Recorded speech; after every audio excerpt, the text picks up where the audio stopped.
My dad banned me from attending my mom's birthday because my sister was introducing her successful boyfriend. At the party, the relatives insulted me for cutting off financial support to my parents. Until that boyfriend joined a video call and said, "Hello, boss." The entire room went silent, their attitude shifted instantly, but it was already too late. You showing up is just an embarrassment to the whole family. That's what my father said when I asked, "Are we inviting the relatives to mom's birthday this year?" Like we usually do. They feared my presence would make them look bad in front of my sister's boyfriend. After that, I said nothing. I quietly logged into my bank account and canceled every automatic payment I had covered for the past 2 years. 1 month later, they realized how important I was, but it was already too late. I didn't accept a single apology. I chose to live for myself.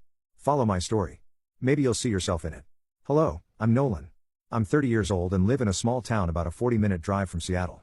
Every morning, I make myself a cup of coffee, turn on the weather report, and head to the office, less than 10 minutes from home. I co-founded a small tech company in the renewable energy field. Not everyone gets what I do. Not even my family. They still think I spend my days tightening screws and fixing machines, but I don't mind. I've never felt the need to explain. Sometimes when someone asks about my family, my parents or my sister Melissa, I smile a little. It's been a while since we talked. I say, leaving it at that. Not because I'm hiding anything, because I don't see the point in retelling it anymore. I haven't been in touch with them for over 2 years. No calls, no texts, no holidays, no birthdays, nothing. Just a long quiet stretch. Like the line between us was cut and no one bothered to tie it back together. I used to believe family was everything. But then 2 years ago, on my mother's birthday, everything changed. 2 years ago, 3 weeks before my mom's birthday, I had just booked my flight and gotten time off work. The plan was simple. Go home early, stay a few days, and help prepare, just like every other year. Nothing special. I just wanted to give them a heads up. I called my mom right away, but my father picked up after just 2 rings. "I'll be coming home 2 days early," I said casually. "If there's anything you need me to pick up or help with, just let me know." At first, he just gave a vague response, but then he hesitated. And when he finally spoke, his voice sounded off, heavier than usual, like he was trying to avoid something. "Nolan, if possible, maybe don't come home this year." At that moment, I thought he was just concerned about my schedule. "It's fine, Dad," I said, still holding a warm mug of coffee. "I've got everything sorted. It's no trouble." There was a longer pause this time. Then he spoke again. Firmer now, but also colder. "Melissa's bringing her boyfriend home this year. He's a manager, someone important, speaks well, and carries himself properly. And your job? Well, it isn't very comfortable to talk about, so it's best if you don't come." At that moment, I felt a heat rise from the back of my neck to my face. My heartbeat skipped and I instinctively gripped my coffee mug tighter. "What the hell did you just say?" I snapped, no longer able to keep my voice calm. "Are you seriously saying that to me right now?" He didn't deny it, didn't take it back, didn't soften. Instead, he said, plain and sharp, "You coming home would just embarrass the whole family. If you insist on coming, don't call me your father." And then, without a moment's pause, he hung up. I set the phone down. My hand was still trembling slightly, damp with sweat. The apartment around me was utterly silent. No TV, no footsteps, just me standing there, staring into the space before me as if I'd just been yanked out of my life. His words kept echoing in my head, slow and clear, like a recording stuck on a loop. "You coming home would just embarrass the whole family. If you still insist on coming back, then don't call me your father." For a moment, I wondered if I had misheard him. But no, every word and tone was cold as ice and solid as stone. There was no slip of the tongue. No room left for hope. I clenched my jaw, my throat tightening like something had lodged there and refused to go down. Right then, memories started flooding back. I quietly paid all the bills for them. Electricity, water, internet, more than 2 years of it. No one ever mentioned it. And now they called me the shame of the family. Right after that, I picked up my phone, my hand still slightly shaking, though my mind had started to go cold. I opened the banking app and scrolled down to the transaction history. My only goal was to see how much I had spent on my family over the past 2 years. I needed a number: electric bill, water bill, internet service. Every single month, not one missed. Each payment was processed right on time and automatically pulled from my account. Nearly $400 a month, like clockwork for 2 straight years. I scrolled slowly to the very bottom. Total spent, $9,842.17. I stared at that number for a few more seconds. Not because I was surprised, but because something inside my chest had suddenly settled. Not sadness, not even anger, just emptiness. Nearly $10,000. And now they call me the shame of the family.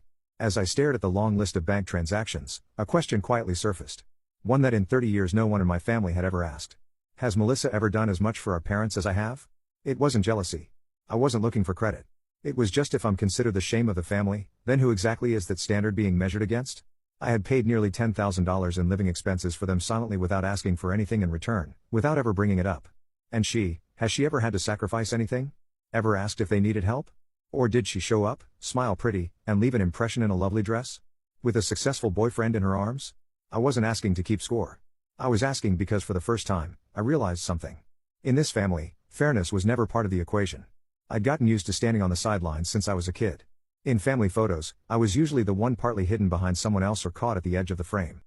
I was not quite looking at the camera. No one ever told me to step aside, but somehow I always did. Every critical moment in our family revolved around Melissa. From birthday parties and graduations to her breakups, there was always a reason for everyone to rally around, comfort, and praise her. As for me, I can't even remember the last time someone asked if I was okay.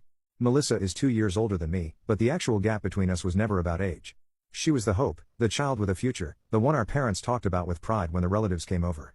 And me, in those same conversations, if I came up at all, it was a quick footnote. Nolan, oh, he's fine. Does something with tech, I think. I used to believe that if I worked hard enough, if I stayed out of trouble, if I quietly took care of everything, then maybe one day they'd finally see me. But they didn't. Turns out when you're used to being invisible, no one notices when you're gone. I started covering my parents' utility bills, electricity, water, internet nearly 2 years ago. It all began with a phone call from my mom that day. She complained about how the cost of living had gone up, how this month's bills had spiked unexpectedly, and how their retirement income wasn't cutting it anymore. Then gently, with a hesitant tone, she said, "If you could help us a little, it would mean a lot." I agreed. At the time, I thought it would just be for a few months until things settled down. But the months that followed looked exactly like that first one. No one ever brought up ending it. No plan B was ever mentioned. Now and then I'd ask, "Is Melissa helping out at all, Mom?" She'd dodge the question every time.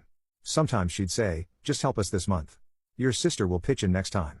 Other times, "Your sister's covering Dad's medical stuff." That's not easy either. I heard those lines so many times I could recite them by heart. And I just smiled and let it go every time because deep down I knew none of it was true. So I kept sending the money, nearly $400 a month consistently, quietly without complaint. No one mentioned it. It's not that I didn't care. It's that I believed it was the right thing to do. I used to think if I were quiet enough, responsible enough, maybe they'd notice. But today, after everything, they look at me and call me the shame of the family. After a while, once everything around me had settled into silence, I just sat there frozen on the couch. My phone was still in my hand. I wasn't angry anymore. I wasn't even heartbroken. There was just this one unmistakable feeling settling in my chest. Something like, that's enough. Right after that, I opened my banking app. I scrolled down to the automatic payments, the section where I'd set up monthly transfers to cover my parents' bills, electricity, water, and internet. One by one, I tapped into each item and canceled it without hesitation. I did it quietly, not to get even, but to hold on to the one thing I still had left. A little self-respect. The only thing they hadn't managed to take from me. About a week later, I got the first message from my mom. The same soft tone she always used. No mention of what had happened, no apology. "I just got a notice that the internet bill is due. Can you take care of it?" I read the message, stared at the screen momentarily, and then put the phone down without replying. Not because I was trying to make a statement, but because after everything, the first thing they thought to say was still a request. "Pay the internet bill." Not even something as simple as, "Are you okay?" Not even something as simple as, "Can we talk?" So, I stayed silent. And to me, that silence said everything that needed to be said. 2 weeks later, my dad called. The phone rang a few times, then stopped. I didn't answer. A few minutes after that, he left a voicemail. His tone was sharp, impatient, just like it had always been. The power company called. "This month's bill hasn't been paid. What's going on?" Still no concern. Still no acknowledgement of what he said the day I called to say I'd be coming home for Mom's birthday. I listened to the message, turned off the screen, and laid the phone face down on the table. And just like that, I stayed silent through to my mother's birthday. About 3 weeks after the day my father told me not to come home, it was my mother's birthday. The party went on like every year, her favorite roasted chicken, the usual cake from the bakery she liked, and a few close relatives gathered around the dinner table. Everything was neatly planned and in place, except for me. That afternoon at precisely 4 p.m., I was sitting in my living room holding a cup of coffee that had long gone cold when my phone buzzed. It was my mom calling. I looked at her name on the screen for a few seconds, then put the phone down. They didn't answer. Didn't even think twice. A few minutes later, my dad called, then Melissa. 3 calls in less than 10 minutes. I let them all go. No curiosity. No urge to respond. I stayed right where I was, leaning gently against the back of the chair, eyes resting on the fogged-up window. The sky outside was a dull gray. No rain, but cold in that quiet, creeping way that feels like winter just brushed up against your doorstep. About 10 minutes later, the messages started coming in. Mom was first. "Nolan, the power's been shut off. The whole house is dark. Please pay the bill." I picked up the phone and read her message in silence. No anger, no surprise, just a quiet hollowness spreading through my chest. The kind you feel when you've spent years caring for a family. And now you're the only one left carrying that weight.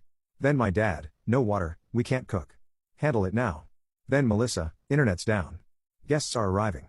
Please fix this. Urgent. I glanced at the clock. 5:12 p.m. I remembered clearly. I cancelled all the automatic payments precisely 3 weeks ago. Right after the night my father told me that if I insisted on coming home, I should never call him dad again.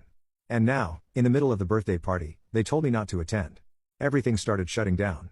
The power, the water, the internet. Each one disappeared right when they needed it most. I didn't text back, didn't call. I felt no need to explain. I just sat there, slowly turning the cold coffee cup in my hands, eyes still gazing out the window as if looking past everything I could see. And in that moment, I knew they weren't calling because they missed me. They were calling because there was no one left to carry the burden for them.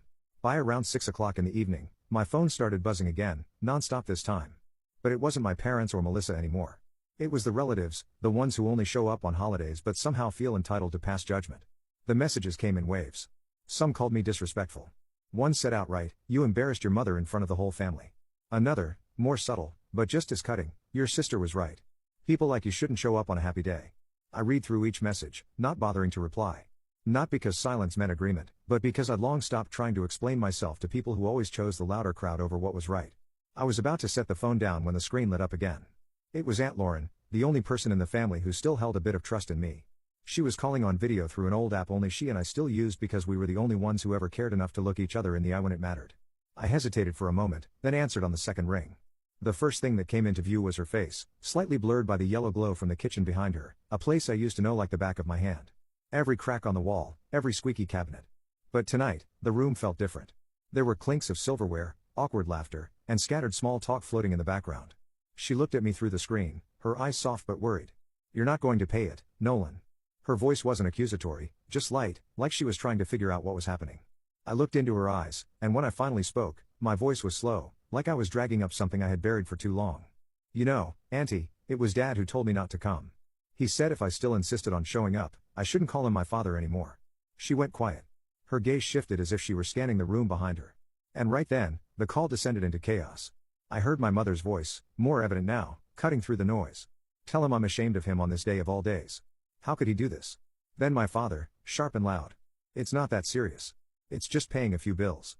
What kind of man gets petty over money?" Another voice. I think it was my uncle. Poor Melissa having to deal with a brother like that. Footsteps approached the camera. Melissa appeared behind Aunt Lauren, arms crossed, lips curled in irritation. He even picked up the call. "Mom's been crying all day. Does he even care?" Seriously, no shame at all. I didn't say a word, I just watched and held on to my silence as if it were the only form of self-protection I had left. Just as I was about to end the call, another face appeared from the left side of the screen. A young man with neatly combed hair and a dark suit. He looked at me, a flicker of confusion in his eyes, then offered a hesitant smile. "Hey, boss," he said, voice slightly rough, like he wasn't sure if those words belonged in this moment. I froze. My eyes stayed locked on the screen and I gripped the phone a little tighter without even realizing it. I hadn't expected this. Not here. Not on the very night they all agreed I was too much of a shame to be invited. I stared at him for a few seconds longer and then it all clicked. His face, the way he spoke. Of course, he was one of the new hires, recently transferred from our southern branch. We'd exchanged a few emails. He'd sent me 2 reports, but I had never realized he was Melissa's boyfriend, the one everyone had been so eager to impress. The room behind Aunt Lauren seemed to hold its breath. I saw her glance over her shoulder, and suddenly the kitchen came alive with a nervous stir. Then someone, her voice hushed, asked, "Wait, what did he just call Nolan?" Another voice followed, uncertain. "Boss? Does that mean Nolan is Melissa's boyfriend's boss?" The whispers swelled like a rising wave, overlapping, unsure. And me, I just kept watching the screen. No nod, no denial. I was just waiting to see where it would go. And right then, the young man stood up straighter, looked past the camera toward the others in the room, and spoke clearly. "In case you didn't know, I work at Pacific Terra Tech. Mr. Nolan is one of the company's co-founders." His words landed sharp and unmistakable, loud enough to cut through the clatter of plates and murmurs, and the room fell into a strange kind of silence. It wasn't awkward, just stunned. I still didn't say a word. I pressed my lips together and gave a faint nod, a quiet confirmation.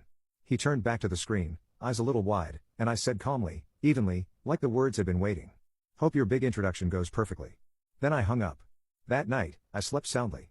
No tossing, no racing thoughts, no jolting awake in the dark with old questions echoing in my head. For the first time in years, I felt light. Not out of satisfaction, but because finally they knew who I was. The following day, before sunlight had entirely slipped through the thin curtains, I reached for my phone and checked my emails like always. A few meeting reminders, a couple of notes from accounting. Then I saw a name I didn't recognize in the from field. Hudson Kane. I opened the email. The first line hit me right away. "I'm sorry. I didn't know you were Melissa's brother. I've always respected you at the company." I raised an eyebrow, leaned against the pillow, and kept reading. Hudson wrote that he had been genuinely surprised to learn about the family connection between me and Melissa. And then, without sidestepping or softening it, he said, "I didn't expect her to be like that. I'll be ending this relationship. Thank you for not putting me on the spot before everyone." I rested the phone on my chest and closed my eyes momentarily. It took me a few minutes before I reopened the inbox and started typing my reply slowly, clearly, and without dressing it up. "Hudson, that's your matter. I don't expect anyone to make decisions to stay in my good graces. Think carefully before you do anything. And for the record, I don't bring family into the workplace." I hit send. No further thought, no lingering emotion. For me, that was enough.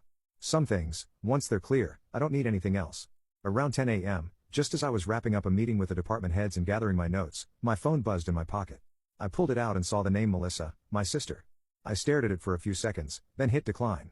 Not out of anger, not to make a point, just because I'd grown tired of apologies that only ever show up after everything's already fallen apart. 5 minutes later, a message came in. "I'm sorry. I didn't think Hudson would change like that. You're his boss.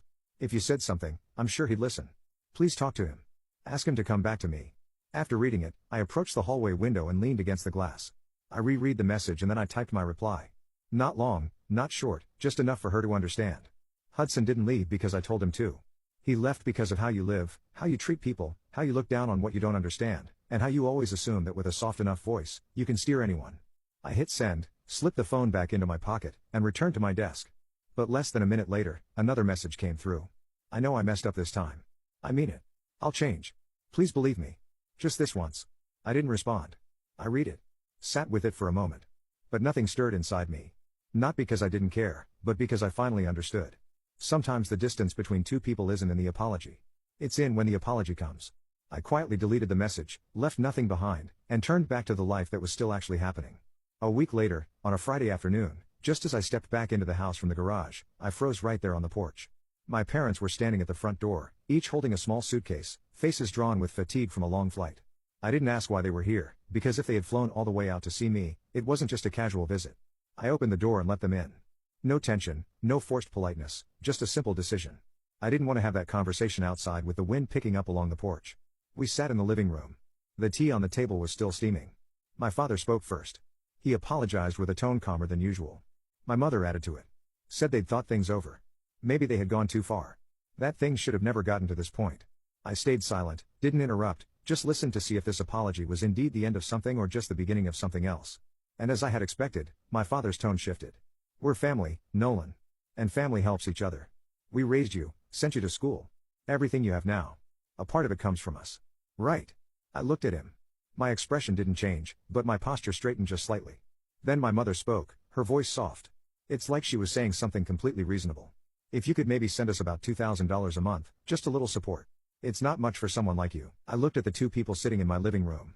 The same people who had once pushed me out of a family gathering because they believed I was an embarrassment. And now here they were sitting in my home attaching a price tag to their apology. A concrete price, $2,000 a month, because I was their son. And to them, my success wasn't mine. It was a debt I owed them. After their request, I let out a laugh. Not loud, not sarcastic, just a soft chuckle. The kind you make when someone tells you a story that doesn't make sense.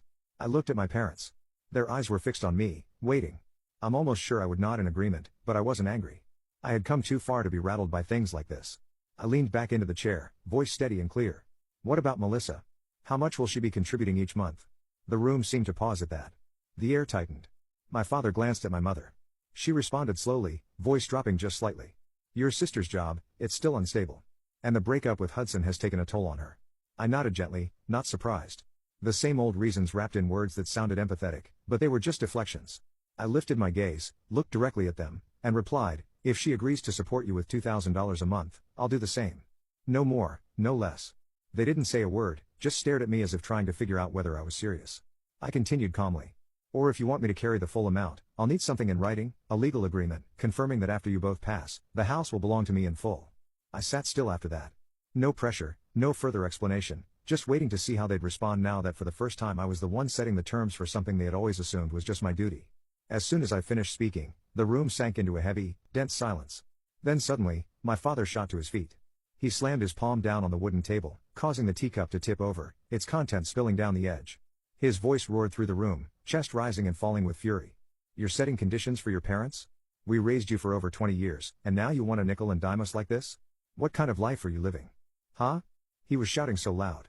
I wouldn't be surprised if the neighbors next door heard every word. I didn't move, didn't flinch. I just sat there, hands resting on the arm of the chair, eyes locked on his, not cold, but no longer soft. I waited for him to finish. Then I stood up slowly. My voice came out low and calm, but clear enough to cut through the storm he just unleashed. I think you both should leave my house. It wasn't a threat. It wasn't said in anger. It was simply a request from someone who had reached the very end of what respect could offer. No one said another word, only the sound of luggage dragging across the hardwood floor and the door clicking shut behind them. Quieter than everything they had just left behind inside me. It's been 2 years since the last time I saw them right here in my own home. I didn't block their numbers. I didn't change my email. I didn't cut them off completely. I just stopped reaching out and waited. I waited to see if when I was no longer the shadow of duty and obligation, they'd still see me as part of the family. In these 2 years, there's been no call, no message asking how I've been. No mention of birthdays, health, or even a simple, "How are you doing?" I used to believe maybe one day they would change. But I've come to understand not everyone changes, especially those who've never believed they were wrong to begin with. I still live here, still work, still carry on with life. The only difference is I no longer let myself become an emotional ATM. Willing to give, willing to be hurt, all in the name of duty. And if there's one thing I've taken from all of this, it's this. Family is not a place where people get to demand your kindness and call it love. Real family, it is where you're seen as a person regardless of what you have to offer. Not as a wallet, not as a backup plan, not as the last resort when everything else falls apart. And before I close this chapter, I want to ask you something. Was I wrong for choosing not to go back? For saying no to supporting my parents with $2,000 a month, even though they're older now, even though they once raised me? I used to believe that family could heal everything. But after being treated like a stranger in my own home more times than I can count, I chose to stand up and step out of that cycle. Was I too cold? Or maybe was I finally learning to love myself at the right time? Leave your thoughts down below.